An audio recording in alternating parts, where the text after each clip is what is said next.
Effective 1 January, Mountain Vista Communities will no longer cover renter's insurance for our residents. And the reason for that is 2015 National Defense Authorization Act, which basically the Department of Defense is saying what they're going to pay for and what they're not going to pay for, decided to take renter's insurance out of the three parts of basic allowance for housing.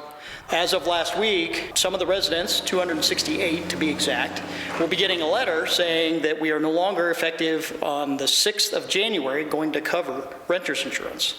And so it is a rather small population. There's 1,000 people living on the installation. So about a quarter of the people are going to get a letter saying that renter's insurance is no longer required.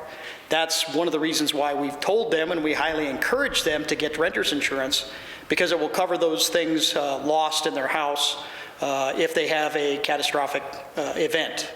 I feel that our residents need to seek renter's insurance through several different companies to find out what policy best suits their needs. We recently had a fire and the damages were over $40,000, and the resident was only reimbursed $20,000 from renter's insurance, which is not nearly enough to cover the loss that they suffered.